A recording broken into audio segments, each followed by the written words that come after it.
livro dos Reis de Israel, capítulo 4, do verso 13 em diante. Quem achou, diga amém. Maravilha. Diz assim o texto: disse Eliseu a Geazi: diga-lhe assim, tu tens nos tratado com todo zelo, agora o que se há de fazer por ti? Haverá alguma coisa que se fale por ti ao rei ou ao chefe do exército? E ela respondeu: eu habito no meio do meu povo. Então disse o profeta: o que se há de fazer por ela? E disse Geazi: ora, ela não tem filho e o seu marido é avançado em idade. Então disse Eliseu: chama-a. E chamando a ele, ela se pôs à porta. E disse Eliseu: por este tempo, daqui a 1 ano, tu abraçarás a um filho. E respondeu ela: não, meu senhor, homem de Deus, não mintas a tua serva. Mas a mulher concebeu e deu à luz a um filho no tempo determinado, no ano seguinte, como Eliseu lhe dissera. Porém, tendo crescido o menino, certo dia saiu a ter com seu pai, que estava com os segadores no campo. E disse a seu pai: ai, a minha cabeça, ai, a minha cabeça.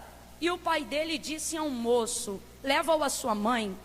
E ele o tomou e o levou à sua mãe, e o menino esteve sobre os joelhos dela até o meio-dia. E então o menino morreu. Complete aí para mim, por favor. E então o menino subiu ela com ele e o deitou sobre a cama do homem de Deus. Então fechou a porta e saiu.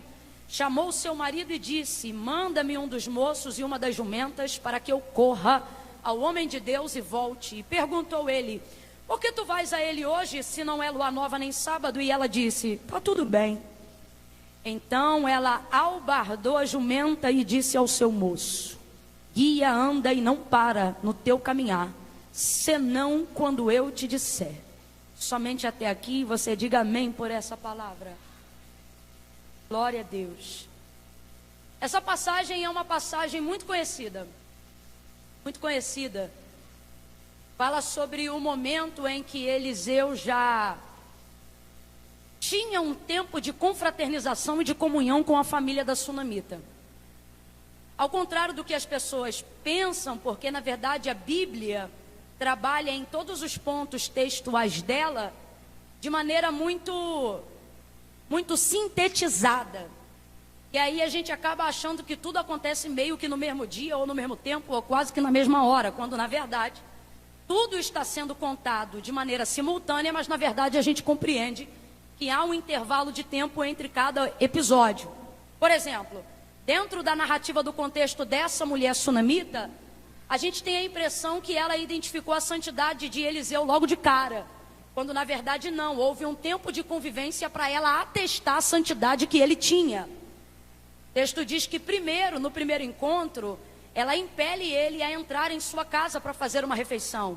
Isso se dá porque ela é uma mulher extremamente generosa e ela usa as suas riquezas a fim de servir o povo dela. Tanto é verdade essa realidade que quando Eliseu já tem proximidade com ela e desejo de abençoá-la categoricamente, ou seja, de fazer por ela algo diferenciado, algo que ela ainda não viveu, ela acaba respondendo de acordo com a mesma forma que o serviu desde o início. Ela diz: olha, eu sou uma mulher que habito no meio do meu povo. O que ela está querendo dizer? Ela está dizendo: eu não preciso de nada, eu estou bem, eu estou de fato e de verdade aqui para servir. É o comportamento dela. Comportamento esse que não deixa de revelar um certo trauma existente na vida dela. E não precisa ser psicólogo profundo, clínico, para compreender esse trauma. Por exemplo, quando Eliseu ministra sobre ela a palavra que mudaria a vida de qualquer pessoa na condição dela, ele olha para ela e ele diz: neste tempo determinado tu conceberás e darás à luz a um filho. Gente, Eliseu é o profeta boca de Deus no seu tempo. Aquilo que ele fala, está falado. Ele tem capa de profeta, jeito de profeta, bordão de profeta, servo de profeta, e sobre ele a virtude dobrada do Espírito que repousava sobre a vida de Elias. Mas você percebe que durante todo o tempo de convivência com ele, em momento nenhum, ela se relaciona com o ofício profético de Eliseu. O que mostra que tem alguma dificuldade de relacionamento com o profético. E por quê? Há uma dificuldade nessa área, obviamente, porque ela é muito generosa, habita no meio do povo, está acostumada a servir. Então, quando Eliseu profetiza que ela vai ter um filho, qualquer pessoa na condição dela diria: glória a Deus, aleluia, Deus é fiel. Mas não. Se dentro do contexto social hoje, uma mulher que deseja engravidar e não consegue ter um filho, ela já vive um nível de conturbação emocional para tentar se adequar e aceitar essa realidade, você imagina agora a condição dela numa época e num contexto cultural, aonde ter um filho era a única maneira de validar o seu nome na sociedade, na condição de mulher. Não só isso, sem falar sobre todo o quesito emocional envolvido, porque no caso dela, não fala sobre uma esterilidade dela, fala sobre a necessidade de ser fiel a um marido cuja esterilidade está nele. E por isso ela não pode gerar, em razão dele ser avançado em dias. E essa mulher vai fazer uma coisa que se torna uma válvula de escape emocional, que todas as pessoas têm o costume de fazer, quando elas têm algo na vida delas que não podem realizar. O que elas fazem? As pessoas boas, as pessoas que têm uma alma benevolente, elas criam esse mecanismo e essa válvula de escape. Qual, Camila? Tudo aquilo que eu desejo ter em mim, mas não posso realizar e nem fazer por mim mesma, eu busco realização em poder realizar as pessoas. Então, todas as vezes que eu não consigo fazer alguma coisa por mim, mas posso fazer alguma coisa por você, eu faço, porque já que eu não posso me realizar em mim, eu me realizo realizando você. E isso não é ruim, é uma válvula de escape. Porém, eu não posso fazer disso uma prática que substitua aquilo que eu quero. Porque tudo que eu desejo fazer pelo próximo, e tudo que eu posso fazer pelo próximo, jamais terá o poder de substituir aquilo que eu preciso fazer por mim mesmo. E quando a gente fala sobre isso num ambiente espiritual como esse, fica parecendo clínica da alma, e não deixa de ser, e eu vou explicar por quê. A tricotomia do ser que Deus criou para o homem é dividida e entendida entre espírito, alma e corpo. A gente é maravilhoso no espírito, a gente discerne o manto, a gente roda no poder, a gente quer autoridade, a gente compreende o sobrenatural, a gente discerne sonho de revelação, a gente acredita em mover profético. Mas quando são áreas da alma, a gente quer sufocar, porque normalmente elas revelam a nossa incompetência ou a nossa falta de habilidade para algo que nós precisamos executar. Por exemplo, uma situação complicada de entender na alma. No caso dela, há desejo ou não há de ter filho? Há desejo ou não há de ter filho? Sim, há desejo, mas ela não manifesta esse desejo. Por que não? Porque já se cumpriu na vida dela o que Salomão disse que aconteceria com qualquer pessoa que tenha esperança adiada. O quê? O coração está adoecido na expectativa que não é correspondida. O que a Bíblia diz? Que a esperança que se adia faz adoecer o coração. Então vamos lá, quando eu chego à conclusão de que eu não sou capaz de realizar na minha vida, por mim mesmo, algo que eu tenho desejo, eu sufoco aquele sentimento. E qual é o problema de sufocar o sentimento, Camila? Vou te explicar. É que o fato de chegar à consciência de que eu não posso executar e de que eu não posso resolver, não tira de mim o desejo de continuar querendo. Eu só não falo mais sobre aquilo, mas continuo querendo. Eu só não converso mais sobre aquilo, mas continuo querendo. Eu só não manifesto mais aquilo, mas continuo querendo. Porque você não controla a alma como controlar a mente. Você não consegue controlar o que você sente só por causa do que você sabe. E é por isso que o Espírito é quem deve governar sobre a alma. Por quê? Porque a alma é boa em sentir, mas não é boa em discernir. Quando é a alma que se fortalece acima do espírito, a vida do ser humano fica desregrada. Observe aí agora a vida das pessoas que só fazem aquilo que sente. Só caminham de acordo com o que sente, só pregam o que sente, só perdoam se sentir, só dão glória se sentir, só consertam se sentir. São pessoas que não têm disciplina no comportamento e nem têm uma vida alinhada. Logo, logo, não só sua alma vai perecer, como seu espírito vai ficar desgovernado e o seu corpo em frangalhos. É daí que vão vindo uma série de doenças psicossomáticas que não podem ser vistas, mas são reais. Queda de cabelo, gastrite nervosa, crise de ansiedade.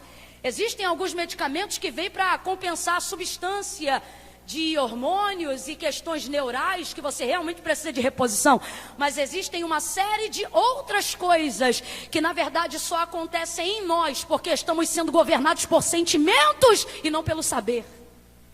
Então ouça isso.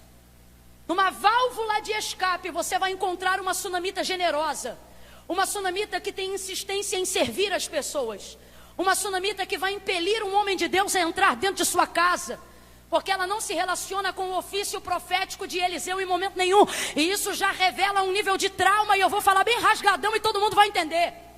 Olha a situação da mente dela quando ele profetiza: tu conceberás e darás à luz a um filho. Tudo que ela queria era um filho, tudo que ela precisava era um filho. Porém não é a primeira vez que ela está ouvindo sobre filho. Essa mulher está cansada de receber gente na casa dela que bate palminha e diz: conta 30 dias. E ela conta 30, conta 60, conta 90 e não acontece nada. Há um trauma no relacionamento dela com o ofício profético. Tanto é que o que motiva ela na construção do quarto de Eliseu como forma de recompensa da comunhão e do caráter dele, não é aquilo que ele faz, é aquilo que ele é. Ela diz: marido, vamos construir para este homem um quarto junto ao muro da nossa casa, uma suíte. Por quê? Porque ele é profeta? Não, porque ele é santo. E essa santidade só é atestada depois de um tempo de convivência. Ela observava ele em pele a entrada dele na casa dela depois de um tempo de convivência. Complete aí para mim, por favor. Depois de um tempo de... É que ela diz: marido, ele é santo. Por quê? Santidade não se atesta de longe, só se atesta na convivência. Roupa não declara santidade, cara não declara santidade, cabelo não declara santidade. De longe você suspeita, de longe você admira, mas é de perto que você atesta, é de perto. Tem que ter convivência. Tem pessoas que a gente inclusive ama muito, e para a gente continuar amando e admirando, Deus mantém longe, porque se trouxer para perto não sobra admiração e nem respeito. Mas no caso dela, depois de um tempo de convivência, ela diz: marido, ele é santo. Não é o ponto principal, eu tenho até algo que eu falo sobre isso nessa passagem, mas não é o que vamos tratar hoje. Mas vale aqui um parênteses pelo nível de renúncia e de entrega dessa igreja. O texto revela que ela era rica. Se ela era rica, ela tinha outros aposentos na casa, sim ou não?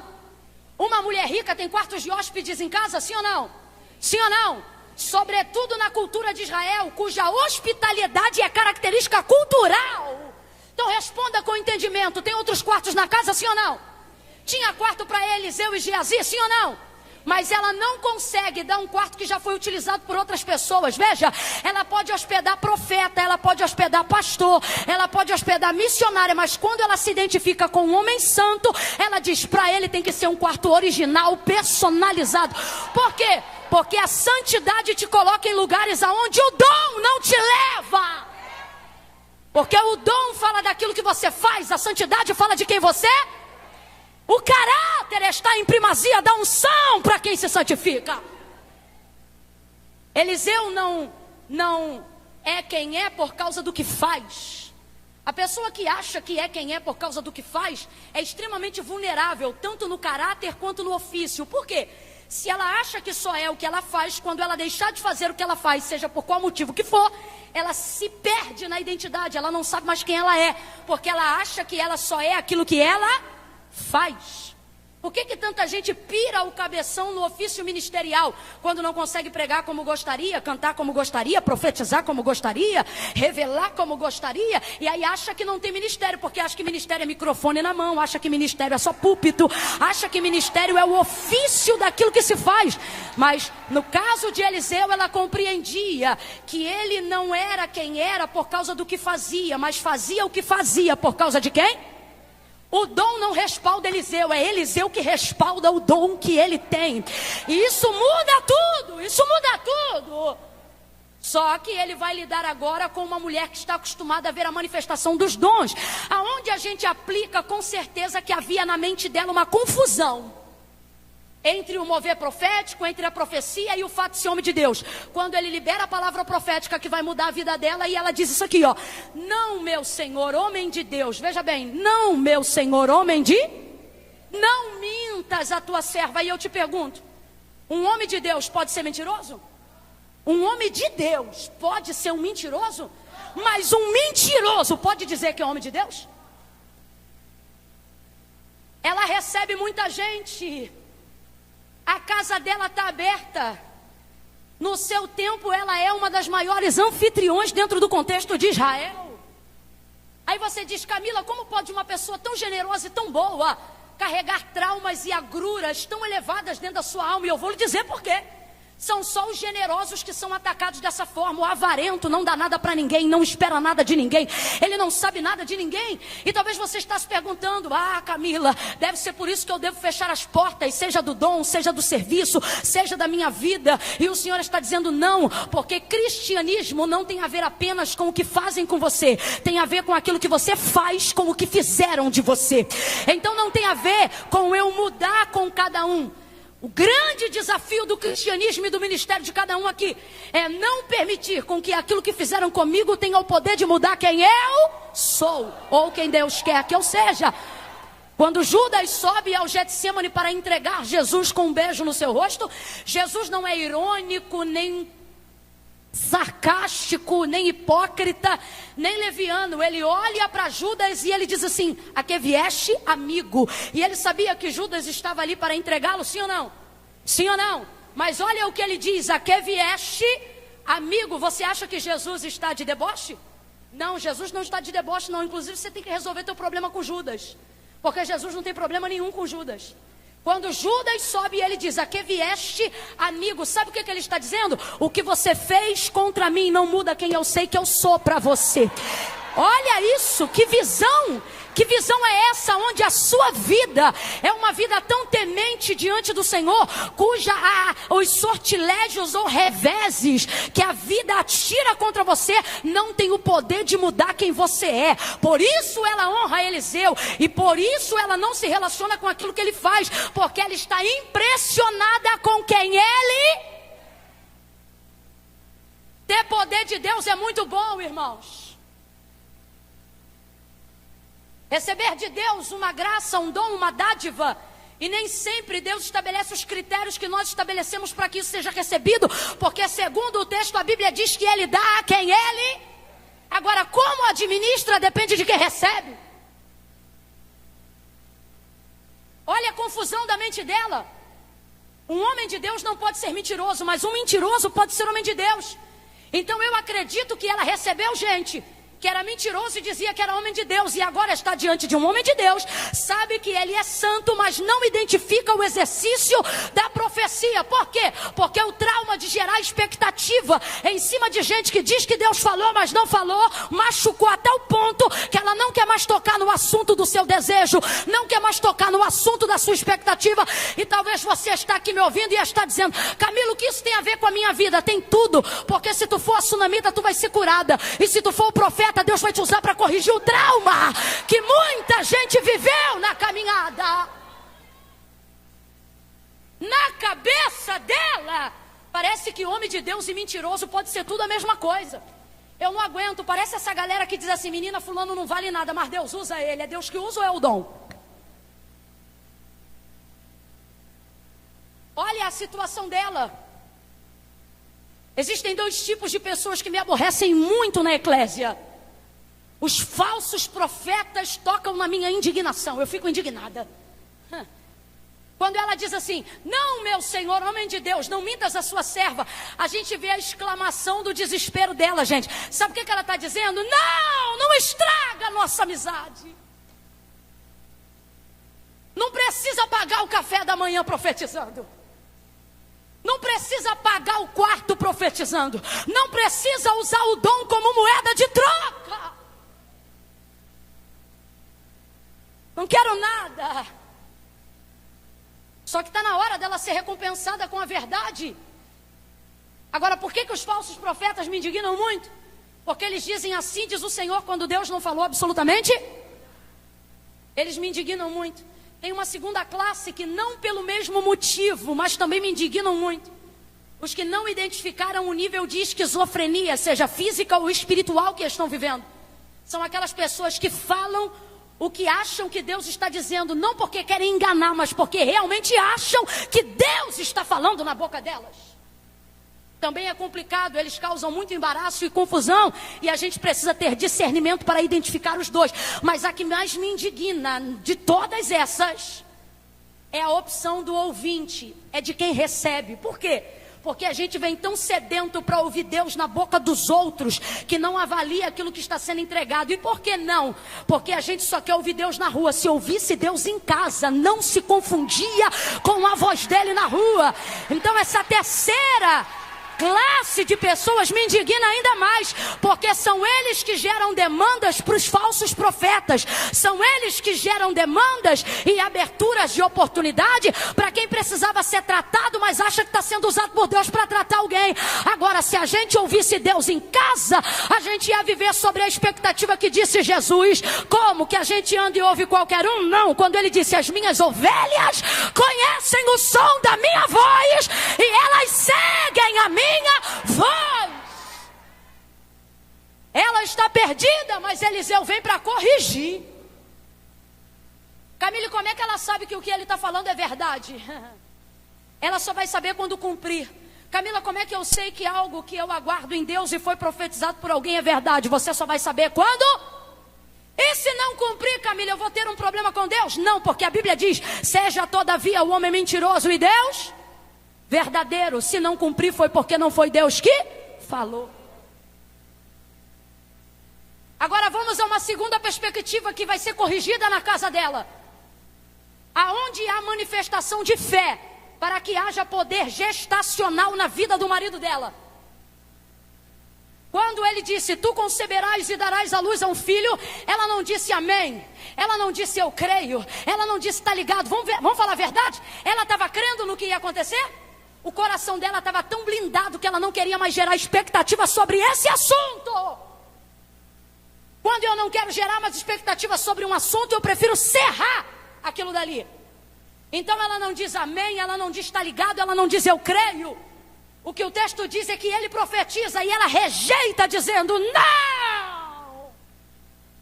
Mas diga para mim, concebeu ou não concebeu? Gerou ou não gerou? Filho do marido, sim ou não? Está segurando o menino no colo 1 ano depois, sim ou não?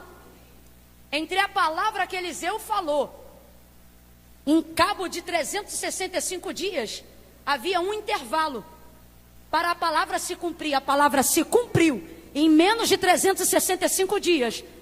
Ela gerou, concebeu e está segurando o menino no colo. Então eu vou perguntar de novo: há manifestação de fé para o cumprimento dessa palavra? Não, não há. O que há em você é um vício de achar que a sua fé dá para Deus o poder de fazer as coisas que você quer que Ele faça. Não há. Vamos ser honestos, não vamos olhar a Bíblia como a gente quer ver. Vamos ler do jeito que está escrito. Ela disse amém? Ela disse está ligado? Ela disse assim seja? Porque é como disse o autor da carta aos Hebreus: se foi Deus que falou, Ele vai cumprir. Olha o que diz acerca da criação: porque céus e terra, tudo que existe e há, não foi feito por prova aparente do que se vê, mas foram criados pelo poder da sua palavra. Então quem criou tudo que existe e há, criou pelo poder da sua palavra. Por isso chamamos de Deus Criador. Agora vai lá para Gênesis capítulo de número 1. No princípio a terra era sem forma e vazia, havia trevas sobre a face do abismo, o Espírito de Deus se movia sobre as águas, e disse Deus: haja luz. E o que foi que aconteceu? Quem foi que disse amém para a luz aparecer? Quem foi que disse está ligada essa palavra? Quem foi que disse? Ninguém. Então responda com inteligência. Não responda com a expectativa do que você ouviu um dia. Responda com a expectativa do que está escrito no texto.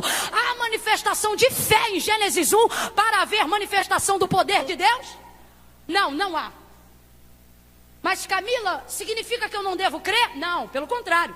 Significa que quanto mais Deus manifesta o seu poder, mais você deve manifestar a sua fé, mas compreendendo que não é a sua fé que dá para Deus o poder de fazer nada, porque você tem deixado de vivenciar coisas extraordinárias da parte de Deus, porque você acha assim, no mecanismo da mente: eu preciso ter fé para dar a Deus, através da minha fé, o poder de fazer o que ele quer fazer ou o que eu quero que ele faça. Então, você começa a trabalhar na mente dessa forma.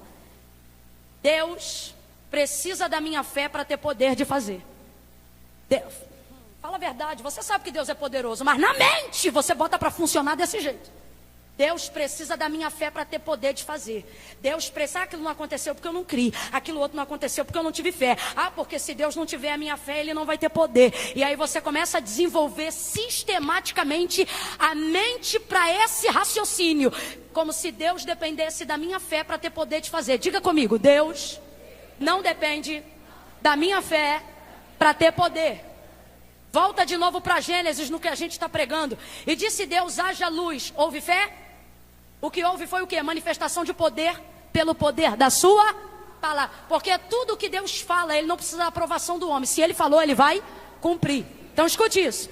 Quando você olha para a narrativa de 2 Reis 4, você vê essa mulher dizendo não. Você vê rejeição. Mas você vê o profeta dizendo, conta 1 ano.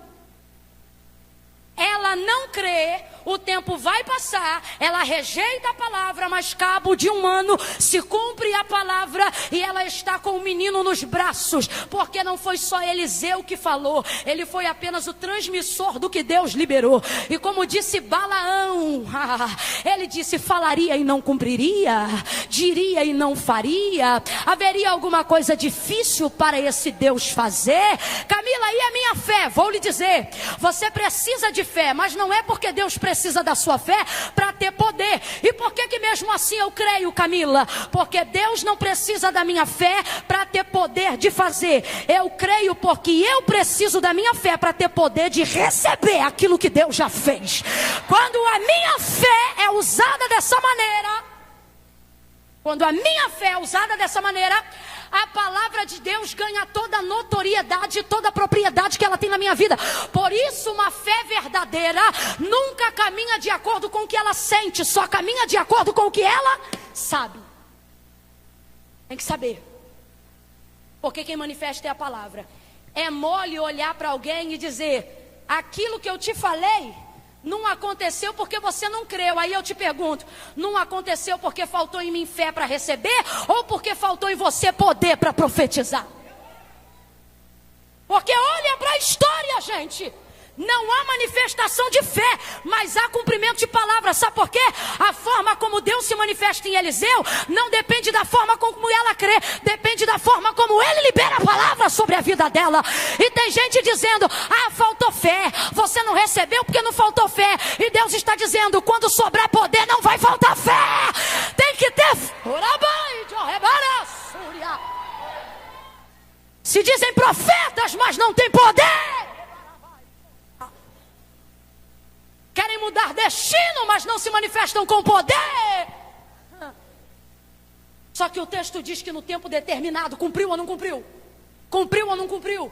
Porque isso aqui não é para falar da fé dela, é para falar do poder de Deus na vida de Eliseu. Você acha que Deus tem compromisso com o maconheiro da tua família? Você acha que Deus tem compromisso com o beberrão da tua casa? Você acha que Deus tem compromisso de salvar quem está vivendo de prostituição no meio dos teus? Claro que não. Mas por que mesmo assim Ele salva? Porque isso não tem a ver com o quanto o outro quer. Isso tem a ver com o quanto você acredita na palavra que Deus liberou sobre a tua casa, sobre a tua família. Escute o que eu estou lhe dizendo. Se houver manifestação de poder verdadeira, não há incredulidade que ameace o cumprimento. Eu vou falar de novo, porque eu não vim pregar hoje aqui para dizer para você que não existe mais profeta. Eu só vim aqui corrigir a tua expectativa para dizer que a lâmpada de Israel não se apagou e que o leão que foi cantado aqui continua rugindo. Ainda antes que houvesse dia, ele já existia, e não há quem possa fazer escapar das suas mãos. Agindo o Senhor, quem impedirá? Porque desde a antiguidade com o ouvido não se ouviu, e nem com o olho se viu um Deus que fica esperando eu crer. Não, um Deus que trabalha. Um Deus que trabalha para aqueles que nele esperam.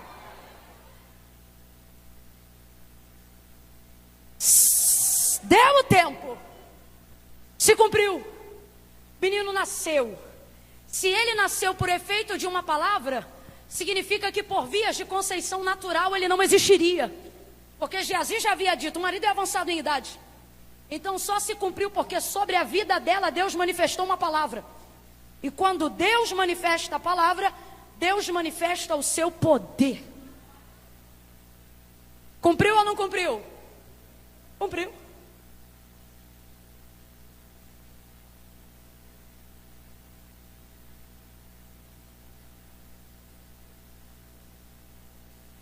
Anima alguém enquanto eu bebo água e diga para essa pessoa: se foi Deus que falou, vai cumprir. Vai cumprir, vai cumprir. Não tem pandemia, não tem troca de governo, meu irmão, nada disso interfere. Se foi Deus que falou, vai cumprir. Se vai vir de pé, se vai vir deitado, se vai vir arriado, eu não sei. Se foi Deus que falou, vai cumprir. Se vai casar com 30 ou com 60, eu não sei. Se Deus falou que tu vai usar vestido de noiva, pode usar com 40, pode usar com 50, mas vai cumprir. Se foi Deus que falou que você vai dirigir, pode tirar a carteira a primeira vez e dar errado, a segunda vez e dar errado, a terceira vez e dar errado, a quarta vez e dar errado. Se foi Deus que falou, eu já vejo você dirigindo o carro com uma mão, só porque se foi Deus que falou, vai cumprir. Se foi Deus que falou, pode beber uma caixa de cerveja, pode fumar 10 maços de cigarro. Se foi Deus que falou, Deus limpa o fígado, limpa o pulmão, limpa o sangue, tira o vício. Se foi Deus que falou, vai cumprir. Não é homem para que minta, nem filho do homem para que se arrependa. Vai cumprir.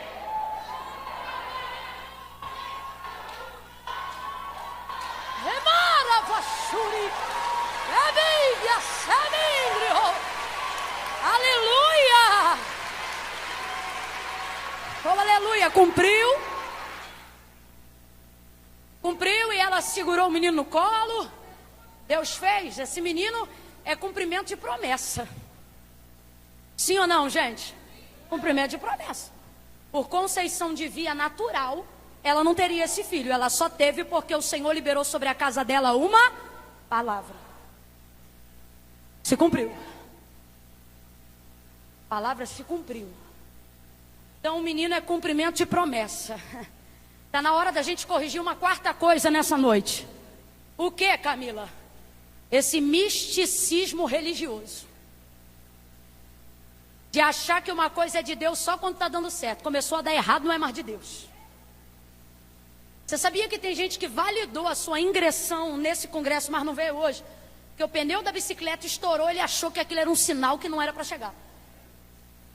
Alguém não conseguiu botar a roupa que gostaria para esse dia, achou então que não era de Deus vir. Isso é misticismo. Só que minha vida não é guiada por sinais terrenos. Minha vida não é guiada pelo cosmo, nem pelas estrelas. Eu não dependo de horóscopo para saber como vai ser o meu dia. Eu tenho uma palavra que rege os meus dias, rege a minha casa, rege a minha vida. Mas muitos de nós, com o passar do tempo, se não vigiarmos, começamos a desenvolver de forma quase que sistêmica a ideia de que se algo começou a gemer, se começou a dar errado, é porque não é mais de Deus. E eu vou lhe dizer por que muitas vezes isso acontece. Porque a gente tem mania de achar, a gente fica tão apressado quando Deus faz uma promessa. Quando Deus faz uma promessa, a gente parece que só vive para ver cumprido diante dos nossos olhos aquilo que Deus prometeu. A gente quer que se cumpra. Só que na verdade a promessa está muito segura enquanto ela é uma promessa. Porque a responsabilidade de fazer cumprir aquilo que eu espero não é de quem recebe, é de quem promete. Então quando Deus nos libera, quando Deus libera sobre nós uma promessa, a responsabilidade de fazer cumprir aquilo que foi prometido não é nossa, de Deus. O que isso significa, Camila? Significa que toda promessa que Deus te fez, enquanto ela for promessa, ela está segura. Por quê? Porque ela está sobre a responsabilidade de... Então preste atenção que eu vou repetir, eu quero que você complete. Toda toda promessa que foi feita por Deus, eu não preciso ter medo, porque ela está segura, porque ela é responsabilidade de Deus. Camila, quando é que a coisa começa a ficar complicada? Quando cumpre. Porque quando ela cumpre, ela sai da mão de Deus e vai para a mão de quem tem que receber. E aquilo que foi gerado em Deus, aquilo que foi criado por Deus, aquilo que foi arquitetado por Deus, se torna cumprimento na sua mão. Então Deus cria, mas quem vai gerir é você. Deus cria, mas quem vai administrar é você. Isso é um princípio irrevogável. É a forma como Deus escolheu se relacionar com o homem. Volta para o Gênesis. Não é porque eu estou pregando lá, é só porque nós estamos falando de princípios. Olha o que a Bíblia revela no livro do Gênesis. Que Deus criou todos os animais. Então responda aí, quem fez todos os animais? Foi Deus que fez, mas depois de haver criado o homem, Ele dá ao homem a responsabilidade de nomear todos os animais. E Ele diz assim para o homem: o nome que você der é o nome que vai se chamar. Isso aqui é noção de responsabilidade. E responsabilidade está associado à honra. Você quer ser honrado? Aumente as suas noções de responsabilidade. Deus só honra quem tem responsabilidade. Preste atenção. Deus criou todas as coisas e sujeita ela à catalogação do homem. O homem agora vai dar nome. Aí eu acho tão cuidadoso, porque Deus diz assim, olha... o nome que você der é o nome que vai ter. Sabe o que ele está dizendo? Os animais são meus, mas eu não vou me meter. Nas entrelinhas, o que Deus está dizendo para Adão é isso aqui, ó. Se der nome bonito, vai ficar bonito. E se der nome feio, vai ficar feio, porque eu não vou corrigir, não. Aí agora eu te pergunto, Deus teria nomes melhores para catalogar a criação do que o homem, sim ou não? Mas Ele quer dar ao homem noções de responsabilidade. Então ele pega o que é dele e entrega na administração de um ser falho. Porque Deus quer que este ser aprenda a gerir as coisas que Ele criou. Vai ouvindo aí. Promessa é segura enquanto está na mão de... depois que se cumpre, vem para mim. E Deus não vai trocar de lugar comigo. É algo que é princípio irrevogável e insubstituível. Por exemplo, você pode pedir a Deus um filho, mas quando Deus te der o filho não vai ser dele, o filho vai ser teu. Você pode pedir a Deus um casamento, mas depois que você casar, Deus não vai descer para fazer comida para ele, quem vai fazer é você.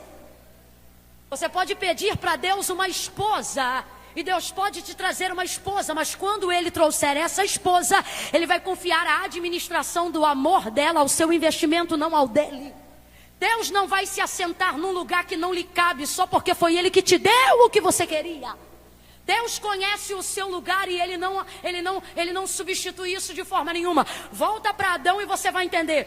Adão cataloga a criação inteira. Ele dá nome a todos os animais. Deus foi muito claro com ele, disse para ele, você vai dar nome aos animais. Isso significa aos bichos em outras versões. Então vamos lá. Adão sabe que ele é gente, sim ou não? Sim ou não? Sabe ou não sabe, gente? Deus fez o homem com capacidade de raciocínio. Adão sabe que é gente, sim ou não? Sabe, tanto é que o texto diz que todavia ele procurava uma mulher que lhe fosse igual. Perdão, ele procurava alguém que lhe correspondesse, que fosse igual. O texto diz assim, olha, ele procurava. Não era Deus que procurava, quem estava procurando era Adão. Deus não procura o que não existe. Ele sabe que a mulher não existe. Quem estava procurando era Adão. E por que ele não achava? Porque ele não achava alguém que lhe correspondesse. Ele só nomeava bicho e ele sabia que ele era gente. Mas quando Deus lhe dá poder, Deus diz para ele, você vai nomear todos os animais. Você vai dar nome a bicho. Completa aí, meu povo. Você vai dar nome a? Dar nome a?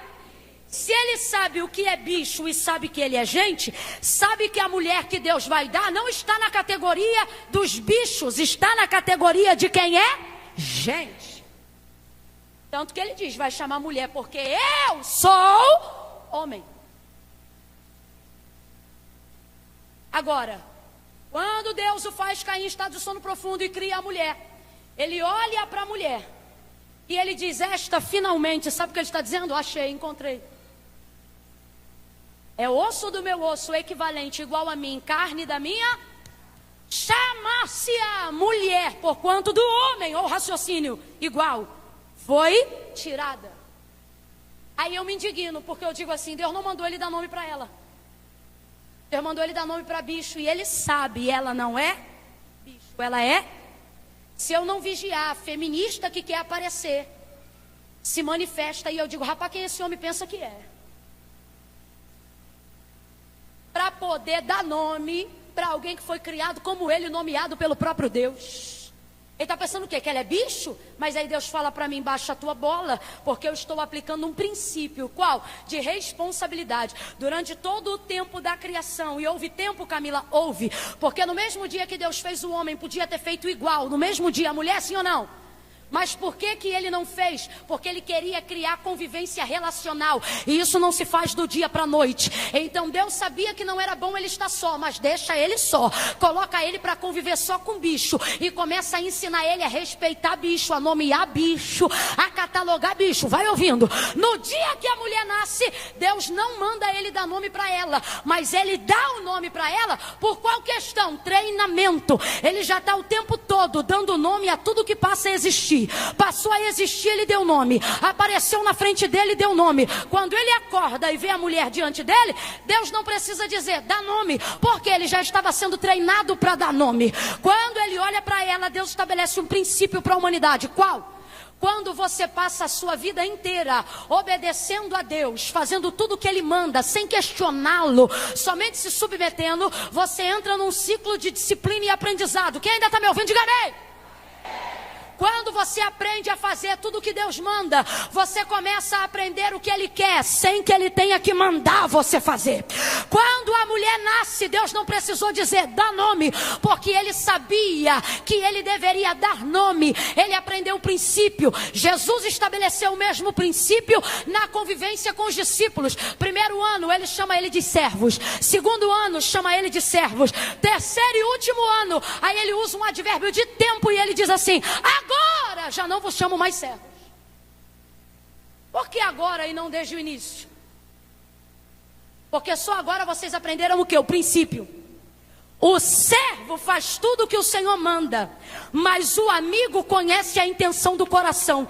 Aí ele vai para o Pai em paz. Atos dos Apóstolos capítulo 1. Sabe o que ele está dizendo? Agora eu posso ir. Por quê? Porque vocês não dependem de eu mandar. Agora vocês sabem a intenção pela qual vocês devem fazer a obra. Vocês devem trabalhar. Volta para 2 Reis capítulo 4. Quem ainda me ouve, diga eu. Acorda, hein?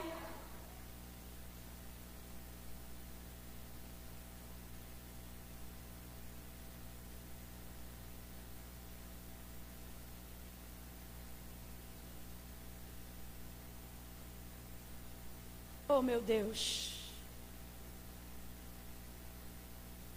Coisas que Deus faz, coisas que Deus dá, podem ser promessas cumpridas num dia, e só por estar na nossa administração, podem se tornar dor de cabeça amanhã. Quando o menino nasce, ele é promessa cumprida. Quando o menino tem aproximadamente 10 anos, ele é cumprimento de promessa. O moleque acorda cedo, e se eu fosse conjecturar, eu diria que ele levanta e a mãe dele diz, aí um milagre, aí um milagre, aí um milagre, aí um milagre. Só que um dia, o milagre não está brincando na rua. Só que um dia, a promessa que Deus cumpriu não está de boa. Um dia, e a gente acredita que ele tem mais ou menos uns 12 anos de idade, porque era a idade que podia ter para se sair para o campo com os segadores. Ele volta e ele não está dizendo glória a Deus, não está dizendo aleluia, não estava brincando no parquinho. Ele entra pela porta da casa dizendo, ai, ai, ai, ai, ai, ai. Mas não era de Deus? E aí eu te pergunto, é de Deus ou não é? Foi Deus que criou ou não foi? Ele é milagre ou não é? Ele é promessa cumprida ou não é? Só que ele está sobre a administração de um homem, está sobre a administração de uma mulher. Sabe quem é ele? Alguém suscetível ao sol e às aflições do mundo. E agora ele entra em casa dizendo, ai, o que isso significa? Que eu e você precisamos corrigir a perspectiva do que Deus faz na nossa vida. Quando está tudo certo, a gente diz, foi Deus que deu. Mas quando começa a gemer, a gente diz, que praga é essa? Só que Deus me trouxe nessa noite para dizer, não é porque teu casamento está gemendo que não significa que a mão de Deus se retirou de sobre a tua casa. Não é porque o teu filho se desviou que significa que a promessa de Deus se apartou dos seus dias. Deus está dizendo, até quando você será guiado por palavras que norteiam um momento, por palavras que norteiam o tempo da dor.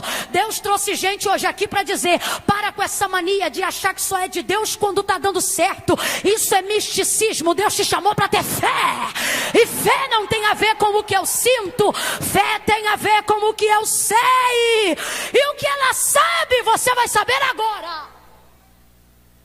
O moleque está gemendo, a dor entrou em casa, e eu sei que eu estou falando aqui com pessoas que casaram com quem às vezes Deus disse que podia casar, mas hoje estão quase assinando a carta de divórcio. Outras que tiveram um filho que tinha tudo para dar errado, mas Deus disse, eu escolhi o teu ventre. Gente que quem sabe entrou na condição de H, está vivendo uma realidade que não estava no plano, mas Deus adequou tudo só para salvar a tua casa. Mas aí agora quando tudo começou a dar errado, você diz, acabou. Só que ela se agarra na primeira palavra, porque ela não pediu filho. Se cumpriu foi pelo poder da... Então ela agora vai buscar Eliseu no Monte Carmelo, por 3 perspectivas que eu quero que você alcance agora. Ela sabia quem ele era, sabia onde ele estava e sabia o que ele podia fazer. Eu vou falar de novo. Ela sabia quem ele era, sabia onde ele estava e sabia o que ele podia. Agora, tudo que ele tem para realizar na vida dela não depende de quem ele é, depende de como ela vai administrar essa situação até que ele chegue lá para resolver. O texto diz que o menino chega em casa e começa a gemer. Começa a gemer.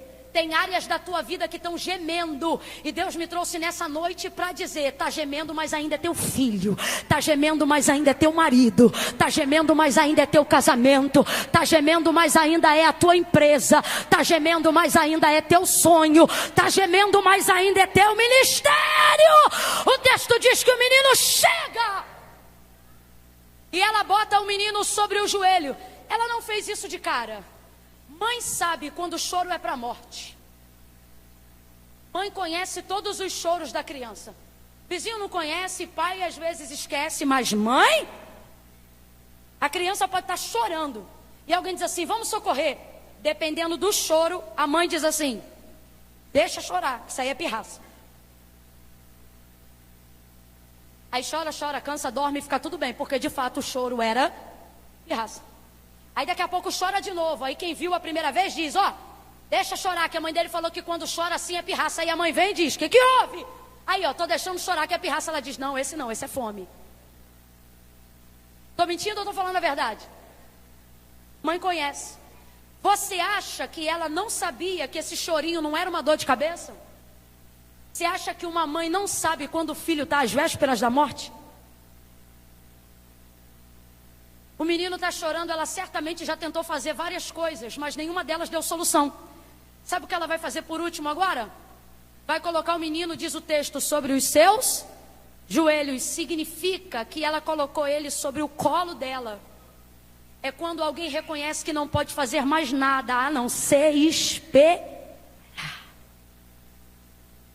Agora para nós, joelho tem uma tipologia muito forte. Que tipologia? Quando a gente fala de joelho, na hora a gente lembra de quê? Pra gente joelho é o quê? Rapaz, joelho na vida de crente é coisa tão séria que a gente usa igual arma. Alguém diz assim, menina fulana fez um feitiço pra você. A gente diz, manda avisar que é o teu joelho. É um jeito de dizer, né? Rapaz, você diga pra ela que eu sei usar a ferramenta que Deus me deu, né? De oração. Joelho pra nós fala muito sobre oração. Só que preste atenção, abre a mente que eu vou falar 3 coisas e vou encerrar. Primeira, ela botou o menino sobre os joelhos, que para nós é símbolo perfeito de oração. Só que mesmo assim o texto diz que quando deu meio-dia o menino morreu. Aí você diz, Camila, você está dizendo que tem coisas que eu vou orar e não vou mudar?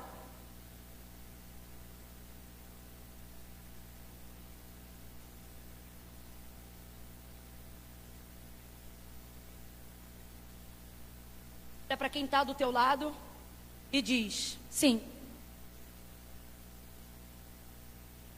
Olha de novo e diga: mas não pare de orar. Camila, mas e se não resolver? Olha para quem está ao seu lado e diga: continua orando. Camila, mas e se não mudar nada? Olha para quem está ao teu lado e diz: ora, vai orando.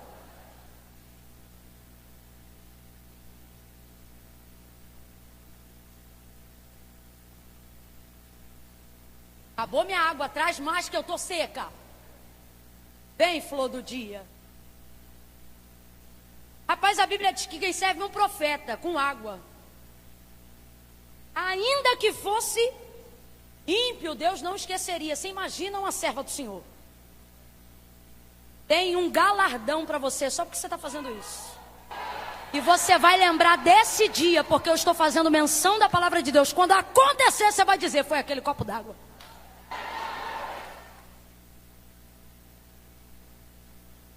Ó, tem coisa, vou arrumar só esse negocinho na nossa cabeça. Tem coisa que você vai orar.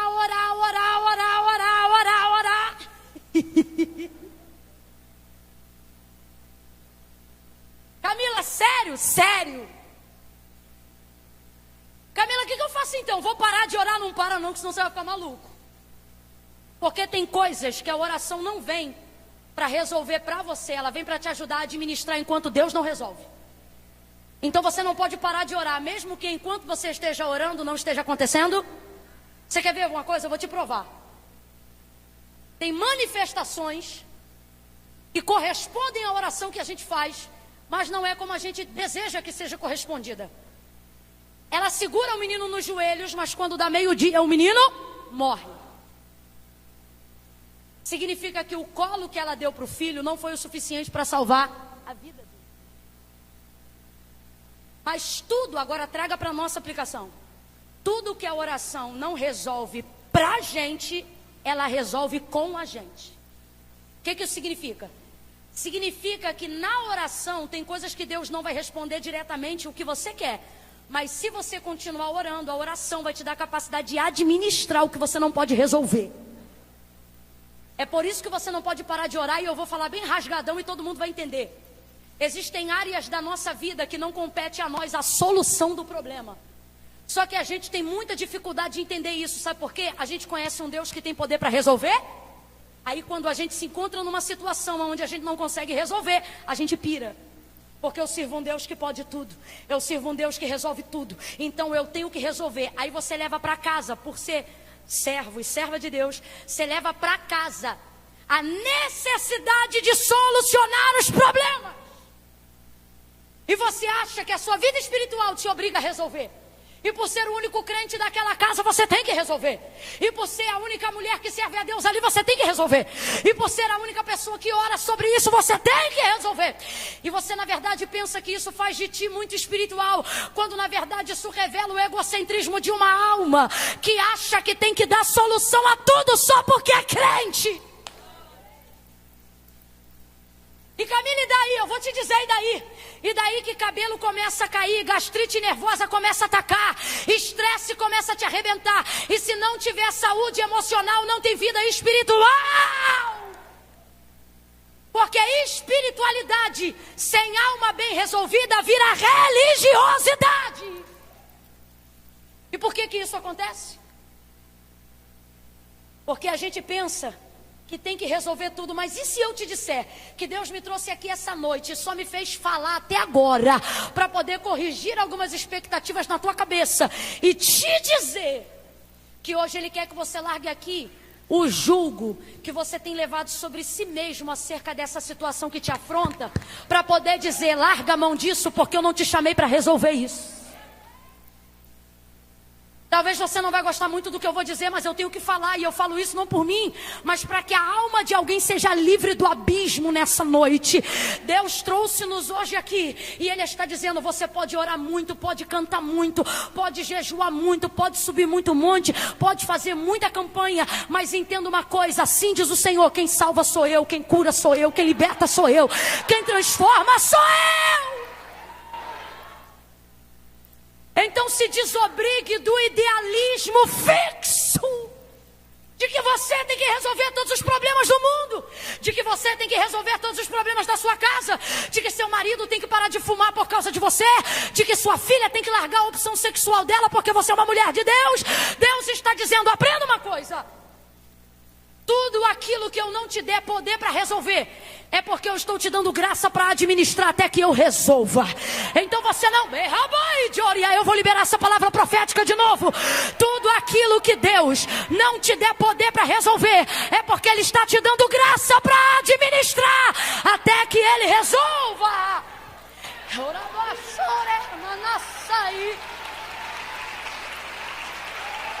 Recebe graça, recebe capacidade para administrar. Ela coloca o menino sobre os joelhos, mas meio-dia o menino morre. Presta atenção.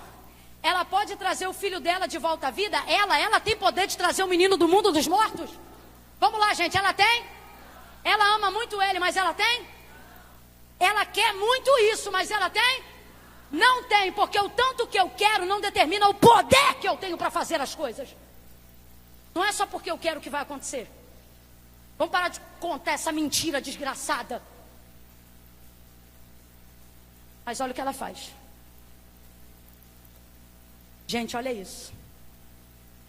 Ela pega o menino mortinho da Silva, coloca no colo. Rapaz, alguns chamam de frieza, mas eu chamo de controle. Quando você sabe quem Ele é, aonde Ele está e o que Ele pode fazer, você mantém o controle. Eu vou falar de novo. Quando você sabe quem Ele é, aonde Ele está e o que Ele pode fazer, você mantém o controle. Ela pega o menino no colo, pastora Dani. Olha isso. Pega o menino no colo, sobe as escadas sozinha com o moleque no muque. Abre a porta com uma mão, ampara o menino com a outra. Sei lá se ela empurra com o pé, eu sei que ela mantém a administração sozinha. Coloca o menino sobre a cama do homem de Deus, fecha a porta, tranca, guarda a chave. Olha o que o texto diz. Desce as escadas, vai para a estrebaria. Ela é rica. Se eu fosse falar numa cultura brasileira, na casa dela não faltava cavalo, manga larga, machador, mas ela pega a jumenta. Ela sabe que o instrumento que ela precisa é um animal de força e não de velocidade. Ela sabe aonde Eliseu está no Carmelo e ela diz, vai ser de jumenta, porque a jumenta tem força para subir. Deus está dizendo, em situações aonde qualquer um se desesperaria, eu vou te dar um controle tão grande que você vai usar os instrumentos certos para chegar aonde precisa chegar. Olha o que o texto diz, para ganhar tempo, ela albarda a jumenta. O que é isso? É ela que prepara a carroça. Coloca a sela, coloca a rédea, amarra, puxa, ajeita. Aí o marido vem, ela chama o marido. Marido! Oi, chama um servo para mim. Aí ele diz, para quê? É que eu vou de encontro ao homem de Deus. Mas por que vais a ele hoje se não é lua nova nem sábado? Ela diz, está tudo bem. Agora eu te pergunto, estava tudo bem? Um filho morto dentro de casa, está tudo bem? Tá não, ela tem um cadáver num quarto da casa e o cadáver é o filho dela. Vou perguntar de novo, está tudo bem? Agora responda para mim, ela está angustiada ou não está? É filho único, está desesperada ou não está? Rapaz, se ela fosse para o meio da rua, rasgasse a roupa e trouxesse terra sobre a cabeça, ninguém a julgaria. É uma mãe que perdeu o seu filho único. Mas ela não faz nada disso. Sabe por quê? A maneira como ela vai gerir essa situação agora determina se quem entra na casa é o profeta ou o coveiro. Então presta atenção, Deus está dizendo para a gente hoje aqui, olha para a vida dela. Ela podia resolver? Não, mas a maneira como ela administrou. Determinou um final da história completamente sem precedente. Aí eu vou te perguntar de novo, ela tinha o poder de solução? Mas foi a capacidade administrativa dela. Quando você sabe quem Ele é, quando você sabe aonde Ele está e quando você sabe o que fazer, Em situações onde os outros tirariam os próprios cabelos, você mantém o controle. Você mantém o controle. Não estava tudo bem, mas ela diz: marido, está tudo bem. Não é que ela está mentindo, ela só não está dando para ele informação que ele não pode administrar. Dependendo da fase da sua vida, nem para amigo você deve abrir determinadas coisas. Por quê? Porque não é de confiança? Não, é de confiança. Ele só não está debaixo da mesma graça que eu estou para administrar essa situação que eu estou passando. Ouça isso. Aí ela diz assim para o moço: guarda essa segunda coisa. Eu disse que eram 3, guarda essa segunda. Ela chama, o marido chama o moço, que é o servo da casa. Ela coloca ele na rédea da jumenta. Se fosse um carro, quem ia estar no volante era ele, ela seria carona. Mas olha a perspectiva dela, ela olha para o moço. Significa que quem vai guiar o carro é o moço, mas quem vai dirigir é ela. Quem segura a rédea da jumenta é o servo, mas quem diz para onde vai. Uma coisa costuma acontecer quando nós estamos desesperados ou quando nós estamos precisando resolver uma situação. Qual? Primeira, precisar de ajuda. Segunda, a pessoa que vem para te ajudar, ela quer dizer aonde você tem que ir. Porque ela acha que você está fora de controle. Ela acha que você não está pronta para resolver a situação. Tem muita gente que usa o lugar do socorrista para determinar a direção. Só que Deus reuniu a gente nessa noite para dizer: ei, você vai mostrar que a ajuda é bem-vinda, mas o pitaco não, porque está lidando com uma mulher direcionada. Está lidando com um homem direcionado. Olha o que ela diz para ele. Sabe o que isso mostra? Que ela albarda a jumenta para ganhar tempo, mas ela reconhece que não tem condições de levar o carro. Obviamente está tremendo, está angustiada, está desesperada. Ela não vai levar, mas ela mantém o controle. Então olha o que ela diz: guia, anda e não para. Ela está dizendo: quem vai levar o carro é você, mas a direção quem vai dar? Deus está dizendo: não deixa as pessoas descredibilizarem a direção que Deus tem te dado só porque o teu momento é de crise. Deus está dizendo: você sabe para onde vai, não perca a direção. Porque tem gente que é assim, te ajuda a pagar uma dívida, mas depois quer dizer quanto você pode ofertar. Te ajuda a pagar uma dívida, mas depois quer dizer porque que você é dizimista. Te ajuda numa crise em casa e depois quer achar como é que você pode cuidar da vida do teu marido. Cuida do teu filho um dia para tu fazer um negócio, depois acha que pode se meter na educação dele. Deus está dizendo: dá a carroça na mão de alguém se precisar, mas não esquece que você tem uma direção. Você tem uma direção. A carroça está na mão do moço. Oh meu Deus. Deus está mandando você olhar para alguém e dizer: você tem direção. Diga, você tem direção. Prega para alguém aí agora e diga: você sabe quem ele é. Diga: você sabe onde ele está e sabe o que ele pode fazer. Não deixa ninguém te tirar da rota do teu milagre.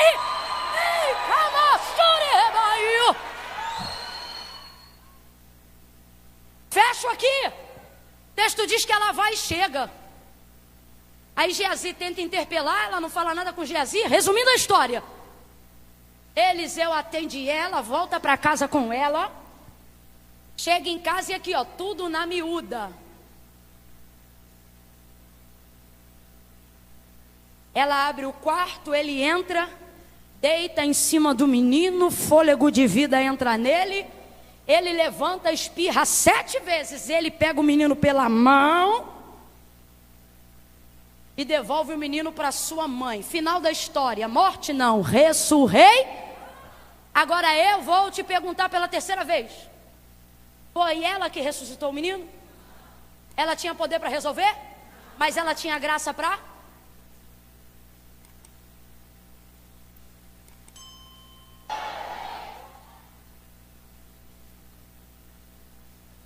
Olha para mim.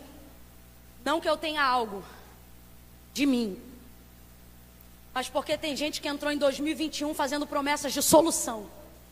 Se você continuar com essas promessas de solução, achando que é você que salva, achando que é você que cura, achando que é você que resolve, 2021 vai terminar pior do que 2020. Isso não é praga, é consequência de quem está empregando energia no lugar errado. Presta atenção, porque a crise que você vive hoje não foi só você que viveu. Só alguns exemplos avulsos para a gente fechar esse momento. Olha isso aqui. A Bíblia diz que o apóstolo Paulo orava E por 3 vezes ele orou pela mesma situação. Se fosse a grosso modo, eu diria que ele fez uma campanha por um objetivo só. Qual? O texto diz que havia ali um espinho que machucava a sua carne e um mensageiro de Satanás, que de tempo em tempo vinha esbofeteá-lo. Quem lembra disso ou já ouviu essa passagem? Aí ele diz assim, por 3 vezes, quantas vezes? Ele insistiu com Deus para que houvesse solução daquele problema. Ele diz assim, por 3 vezes eu orei, e as 3 vezes ele orou a mesma coisa. O que ele queria? Que o Senhor removesse o espinho e tirasse o mensageiro. Removesse o espinho e tirasse o mensageiro. Removesse o espinho e tirasse o mensageiro. Porque o que ele queria era Aí o Senhor responde para ele depois da 3ª vez e diz assim, Paulo, a minha graça te basta, e o meu poder se aperfeiçoa na sua. Responde para mim com inteligência, Deus tirou o espinho? Deus mandou embora o mensageiro? Continuou espinho e continuou mensageiro, mas Paulo não menciona mais. Paulo nunca mais falou do espinho e nunca mais falou do mensageiro. Aí eu te pergunto, Deus resolveu? Não, Deus não resolveu. É porque quando você para de gastar energia tentando resolver o que não deve, aquilo te incomoda, mas quando você aceita e entende a posição de administrador, aquilo que te machucava para de machucar. Ele não precisa sair para parar de machucar. É você que precisa saber como que vai administrar. Então veja bem, Deus não deu a ele capacidade para solucionar, mas redobrou sobre ele graça para administrar. Não tirou o espinho, nem mandou embora o mensageiro, mas Paulo viveu a vida e não reclamou nunca mais. Por quê? Porque todas as vezes que Deus não me der poder para resolver, é porque Ele está me dando graça para... Grita para quem está do teu lado e diga, administra! Tá fraco, ai Camila, que eu não gosto de gritar. Então outrora vocês escolhem uma pregadora menos pentecostal, porque hoje eu vim pentecostal até o tutano. Olha para quem está do teu lado de novo e diga, administra. Administra e vai viver a tua vida. Administra e vai viver a tua casa. Administra e vai viver a tua família. Deus está dizendo, quando você entende o seu lugar de administrador, a dívida não tem poder de tirar teu sorriso.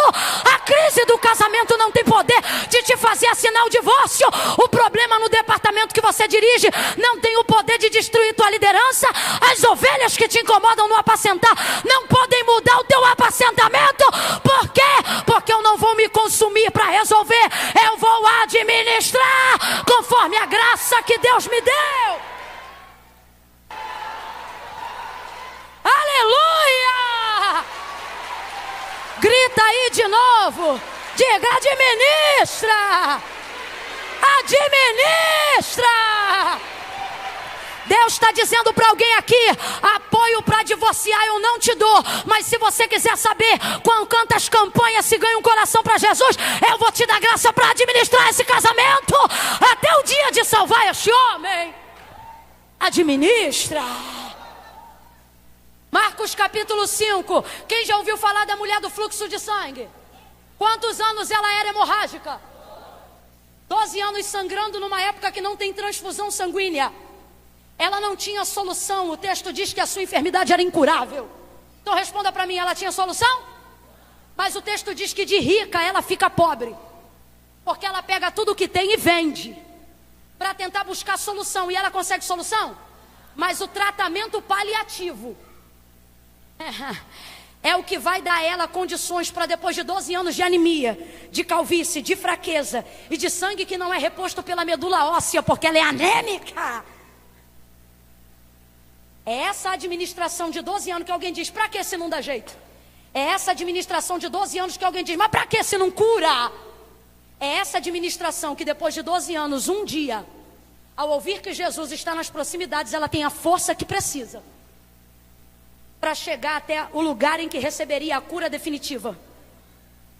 Responda com inteligência e não só com espiritualidade. Se nesses 12 anos,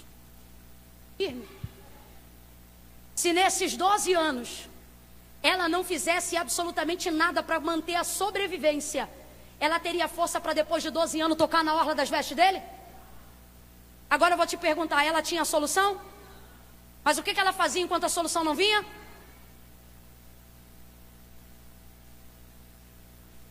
Você só reclama do que você não tem, e Deus está dizendo, se você pudesse usar aquilo que você já tem. você ia ver o quão longe você chegaria. Eu vou falar bem rasgadão e todo mundo vai entender. A Bíblia diz que o dinheiro tudo resolve. Ou, em outras versões, que o dinheiro a tudo responde. Deus não tem filhos mimados. Deus não cria discípulos solucionadores apenas. Ele quer desenvolver em nós capacidade administrativa. Por quê? Porque quem está acostumado a ver tudo resolvido, seja pelo pagamento de um cheque ou de um dinheiro, vai se deparar com situações que o dinheiro não resolve. Quem não aprendeu isso em 2020 não vai aprender nunca mais. Porque teve gente que estava no melhor plano de saúde, no melhor hospital, mas não era dinheiro que determinava quem vivia e quem morria. Quando você pega uma pessoa que acha que a vida é só de soluções, quando ele tem uma crise que isso aqui não resolve, ele perece junto com a crise. Deus não faz discípulos e nem filhos mimados. Agora visita a casa do pobre. Meu irmão, pobre acha cura que a farmácia ainda está procurando.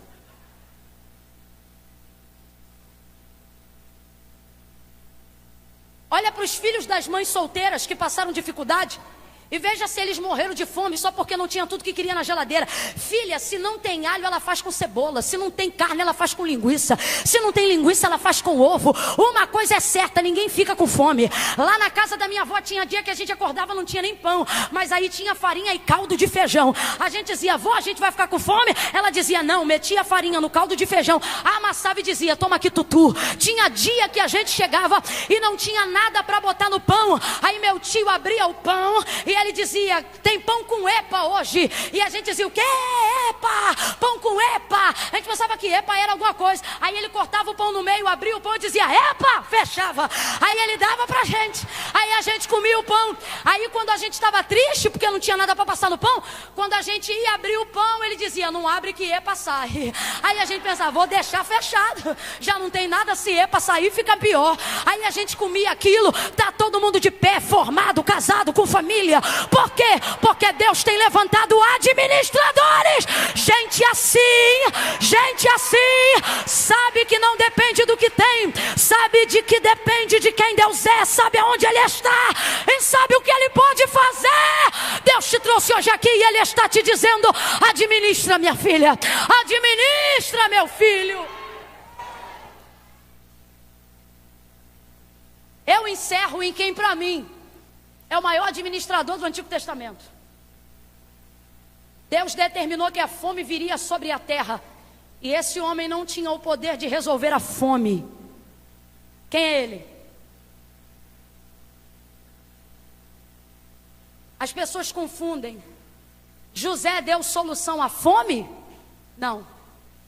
Porque a fome vinha e veio. Deus disse que vinha e veio. Responda para mim com inteligência. José tinha poder sobre a chuva? Sobre o tempo? Sobre as estações? Ele podia fazer a semente germinar sem ser regada? Crescer sem ser plantada? Não, ele não podia.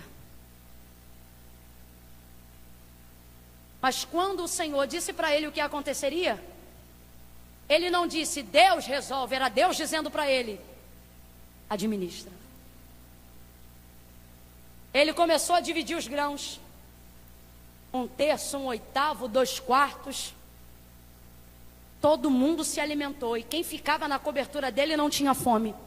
A raça dos hebreus não foi extinta por causa de um homem como José. Agora eu vou te perguntar, ele tinha a solução da fome? Ele tinha a administração do tempo da fome. Isso foi o suficiente, sim ou não? Ele mudou o tempo que Deus estabeleceu para a fome? Não, o tempo que Deus disse que ia ser de fome, foi de fome. Mas ele não passou fome, a família não passou fome, a nação não passou fome, as tribos não passaram fome, e todos os governos que procuravam o Egito não passaram fome. Agora responda a uma última pergunta. Ele era o faraó?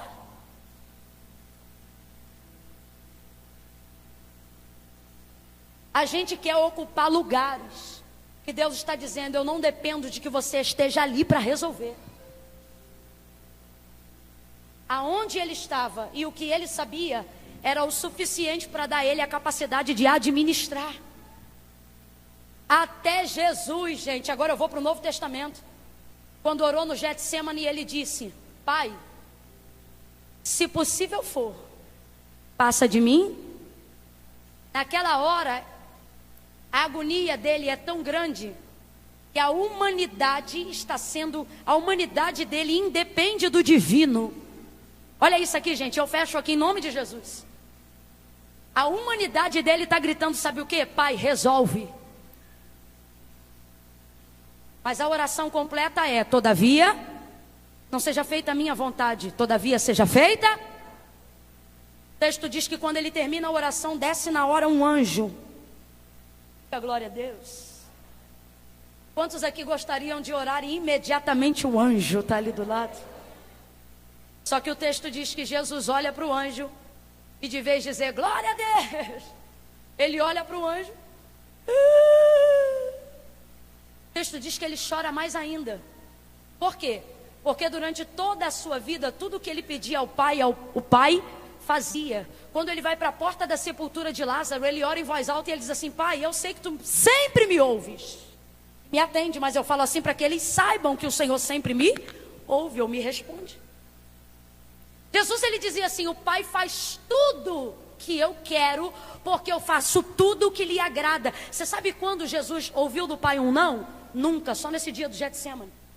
Porque nesse dia, quando ele pensa na sua humanidade, Pai, resolve, o Pai não resolve, o Pai manda um anjo. E o texto diz que esse anjo põe a mão no ombro de Jesus e consola ele. Quanto mais o anjo consolava, o texto diz que mais ele chorava. Porque ele está entendendo que o Pai não está dizendo eu vou resolver. O Pai está dizendo eu estou te consolando, porque o que eu não vou resolver, vou te dar graça para administra, meu filho.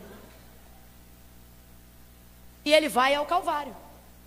Mas você mal começou 2021 e está dizendo: essa semana eu vou resolver isso, essa semana eu vou resolver aquilo. E Deus está dizendo: essa semana você vai começar a aprender a administrar as demandas da casa, da família, das finanças. Porque essa ânsia de querer dar prazo de solução para tudo está acabando com o teu emocional. E é por isso que você já não tem a vida espiritual que você queria ter. Mas a partir de hoje, você vai viver o pão nosso de cada e vai aprender a administrar.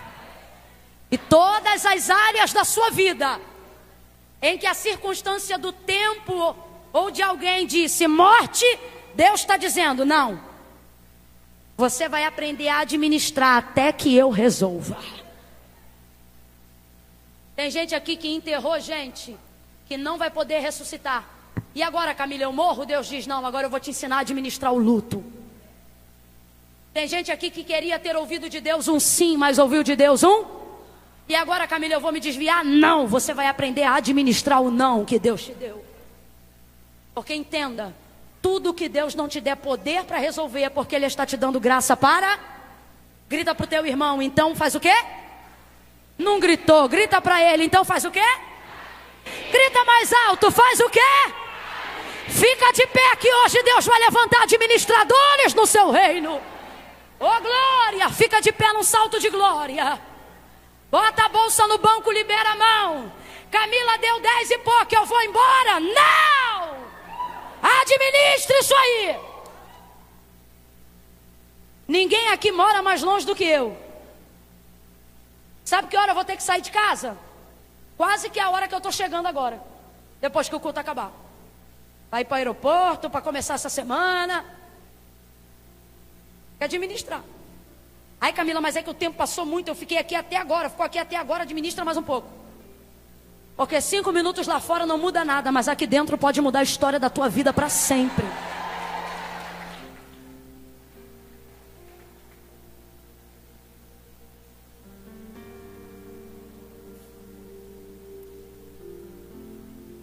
Deixa eu contar uma coisa para você.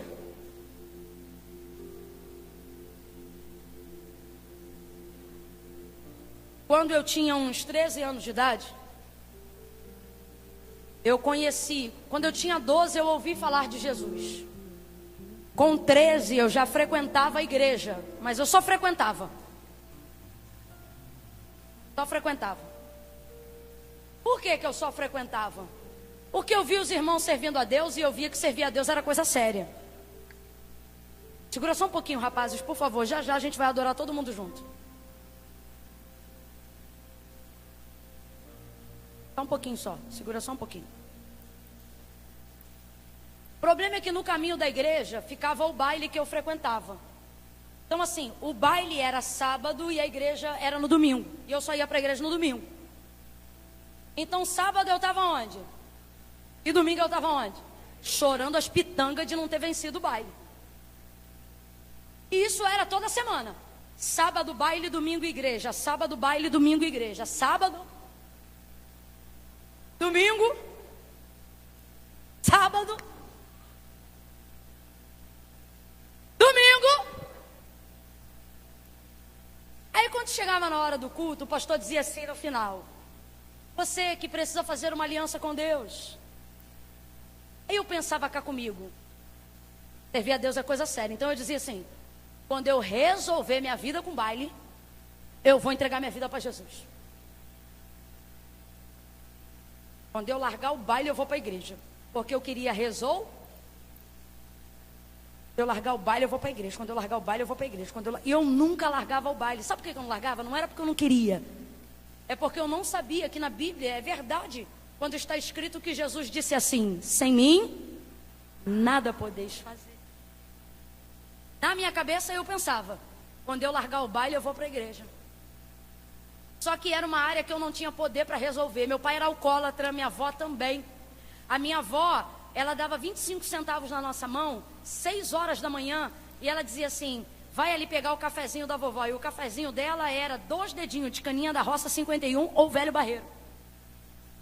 Eu lembro de entregar aquilo para minha avó, ela com a mão tremendo, porque o alcoolismo já passava pela sua corrente sanguínea. Meu pai a mesma coisa. Seja com bebida, seja com cigarro, seja com vícios. Eu me lembro que minha avó ia para o culto e ela dizia assim: quando eu largar o cigarro eu vou para Jesus. Quando eu largar o cigarro eu vou para Jesus. Porque para mim servir a Deus é coisa séria. Aí Deus começou a ministrar no meu coração: me servir é coisa tão séria que você primeiro tem que resolver tua vida comigo. Depois eu te ajudo a resolver as outras coisas. Aí o pastor dizia assim: entrega o teu caminho ao Senhor, confia nele. E o mais? Eu dizia: eu estou doida para entregar meu caminho ao Senhor, mas primeiro eu vou resolver minha vida. Depois que eu resolver minha vida.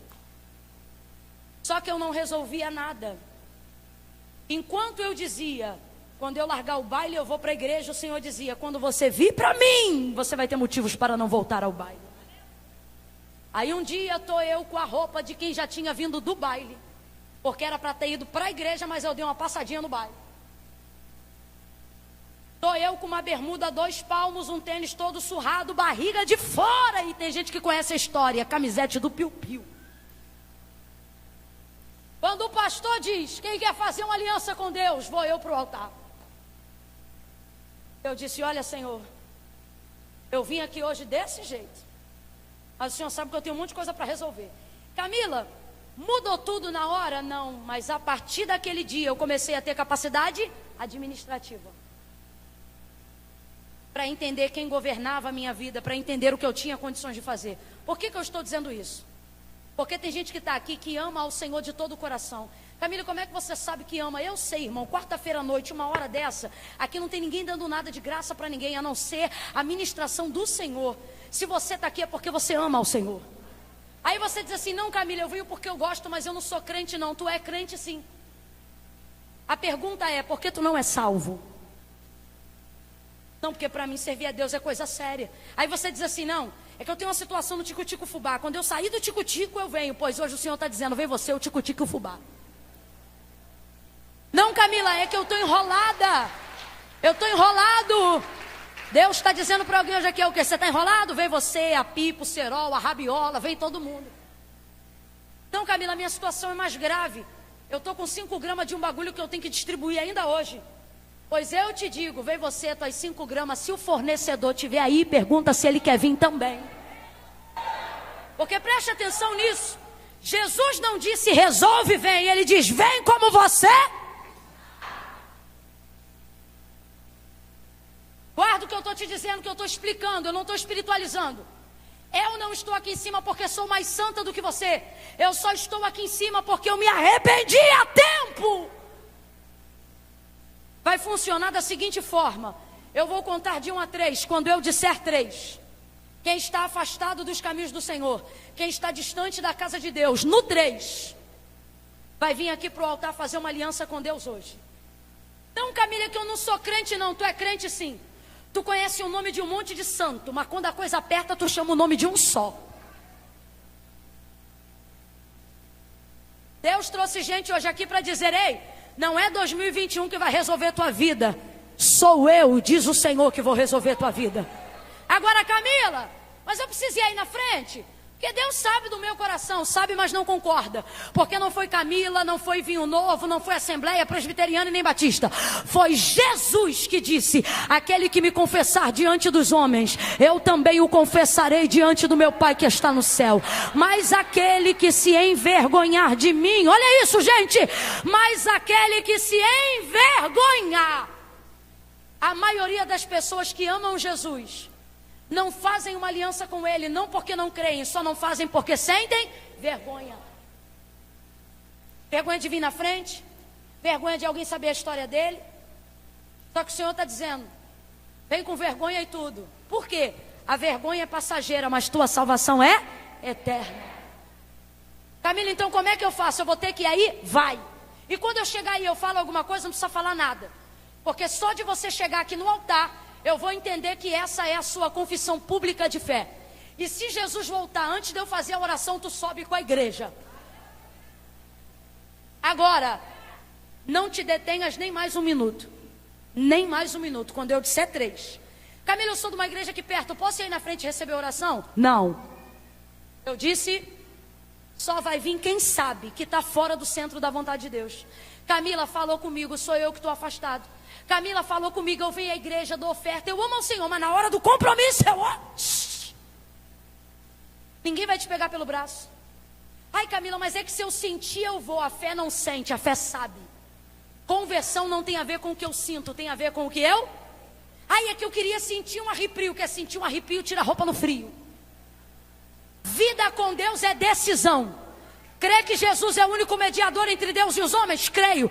Crê que Ele em breve voltará? Creio. Tem consciência de que precisa voltar para os caminhos dEle? Tenho. Então acabou, meu irmão. Tira o pé do chão e vai vir. Quando eu disser 3, quem tem essa consciência e foi visitado pelo Espírito Santo. Ai, Camila, faz o apelo. Hoje não é apelo, é convite. Apelo eu estou apelando a 1h35. É no 3, quando eu disser 3... A corajosa e o corajoso que entender, sou eu, me arrebentou, sou eu. Você vai sair do teu lugar e vai vir para o altar. Camila, e o que eu tenho que fazer depois? O que você tem que fazer depois, a gente conversa depois. O importante é o que você tem que fazer agora. Entrega o teu caminho ao Senhor. Confia nele. Camila, mas eu já fui uma vez e não me firmei. Sabe por quê? Porque você confia em você. Não vem aqui fazer promessa que tu não vai cumprir, não. Vem aqui dizendo, Deus, hoje eu vou confiar no Senhor. Vou entregar minha vida para o Senhor. Eu conto 1. A igreja que entende que momento é esse, abre os corredores para mim agora. Eu conto 2. Descruza o braço, levanta uma das mãos e começa a interceder nesse momento. 2,5. Podem me ajudar, por favor, rapazes. Comecem a tocar. No 3, vocês liberam uma canção. 2,45. Quem assim como ela tem consciência e diz, Camila, sou eu. Eu tenho consciência, sou eu. Eu preciso fazer uma aliança com Deus hoje. Eu preciso, Camila, foi para mim que Deus falou. É comigo. Deus tem um negócio comigo e eu preciso voltar. Eu preciso fazer com Deus um concerto hoje. 2,45. Camila, sou eu. É você? 3. Tira o pé do chão e vem para o altar de Deus agora, que a gente quer orar por você. A igreja, comece a orar. Comece a orar. Ainda tem gente aqui, eu estou te esperando. Vem.